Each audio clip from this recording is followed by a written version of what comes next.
Good day and welcome back to another Dbz Dokkan Battle video. In this video we're going to be taking a look at the Ultimate Clash that has come to Dbz Dokkan Battle. We'll start off with Vegeta, which will show the team build and the whole fight, and then we'll talk about the other bosses at the end. So if you want to see my team is for all the other bosses, just skip around 3 minutes ahead from here, and then you should be able to see it. Now, in terms of building for Vegeta, obviously, as you guys know, Vegeta is immune to stunning, sealing, attack lowering, defense lowering, and he fires multiple supers. So he's a bit of a handful. Honestly speaking, he's quite a pain. He's really not enjoyable to play against at all, but it's one of those things. So with Vegeta, the best way to handle him is to bring evasion, or to bring high levels of damage reduction. Now, I find evasion's a bit easier to kind of build with, which is why you'll often see, especially against Vegeta, you'll see me include, for example, Tech Leafler. Here with this team, but it would be a great idea to include AGL MUI Goku. I did not, by choice. I just wanted to, not have him in the team, try and showcase a bit of a different team, but he definitely would be a really good choice for this team specifically. Now, let's talk about Vegeta in general. So Vegeta is always a bit of a handful. He's quite tough, he hits quite hard, and I use mono teams for my Virtual Dokkan Ultimate Clash. So what that means is I use strength teams to take on physical bosses and tech teams to take on AGL bosses. I've always done it this way, it just feels the easiest to me. Some people like to do categories. I personally just find that typings works the best, functions the best, and just has the best foundation. It just feels the best, it feels the most productive to me, and the easiest to kind of incorporate teams together and build teams together for it. So but yeah, that's kind of it in terms of that. Obviously, in terms of this Ultimate Clash, so last was the 64th, this is the 65th, but we are, how can I say, we are kind of skipping ahead. So we are skipping ahead a little bit because this Ultimate Clash actually has the EZA for the Frieza and King Cold, and I believe that was supposed to come with the next one.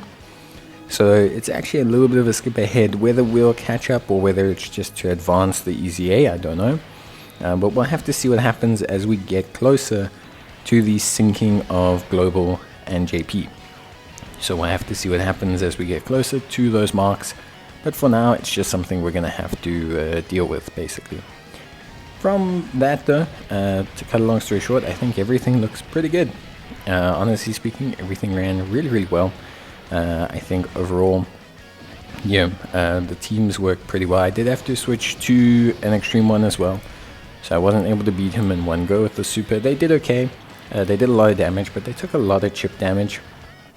Wasn't really able to get all the units to do exactly what I needed them to do, so that was a little bit of a shame. But yeah, in general, pretty decent stuff. Of course, taking a look at the extreme team felt very solid, to be honest with you. Very solid team, very good as well, and I was quite happy with how they functioned as well. I think overall they did a very good job. They felt a lot more stable than the super team. I think in terms of options, also a couple more free-to-play variants there. But yeah, Turles did a great job, Zamasu does a great job, so those two together were just really impressive, to be entirely honest with you.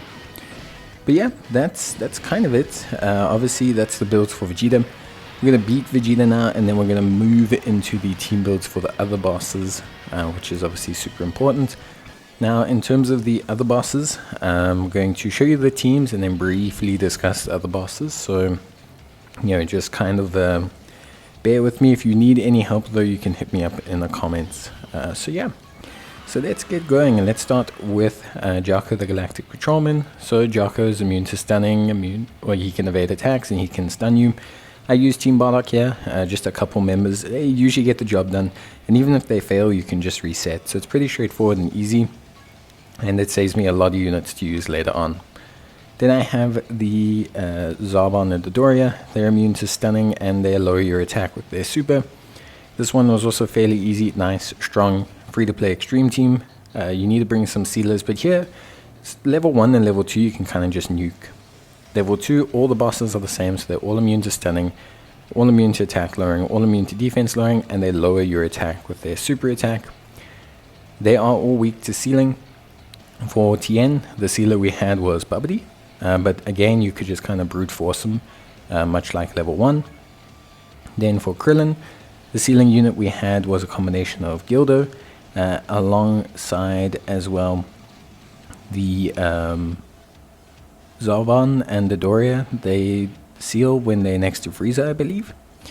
And then the other one in terms of Baby, so here we had the Poutine, Demon Goddess Poutine, and the Bubbity and Boo, who sealed as well. So very good sealers from that side. Those are probably the only crucial units. You can just kind of brute force it though. Baby was a little bit tougher. Then we come to the level 3. Here we're facing Goku. So Goku, good old Goku. This one was relatively tough. Goku can is immune to stunning. He can also evade and he can stun you. The evasion is a big thing. If you miss the seal, he can be a bit irritating. Giru is your only real free-to-play sealer there, but you can use the free-to-play, or not free-to-play, but the relatively accessible Enter Brienne. Then we have Demon King Piccolo, immune to stunning, attack lowering, defense lowering, and lowers your attack. Very irritating character actually. He gave me the most issues here. Between Bpan and SS3 Vegeta though, you should be able to tank him quite well. And then Chi-Chi is your best sealing option, alongside as well the Great Saiyaman 1 and 2, or Great Saiyaman and Videl, Defenders of Justice unit. Then we have Piccolo, immune to stunning. He can also evade your attacks and he heals.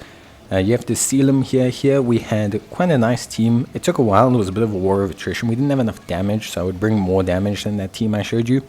But really nice free-to-play options. And then again, the super physical team against Cell. Cell doesn't have anything except for health recovery, but you want to stun him because that stops him recovering health, and he recovers a lot of health. That's on the 12 key for Master Roshi, and on the 12 key for Krillin. But yeah, besides that, all pretty good stuff. So yeah, pretty decent run, nice and easy. Let me know if you need any more help down below, but I'll see you guys in the next one. Yeah, bye.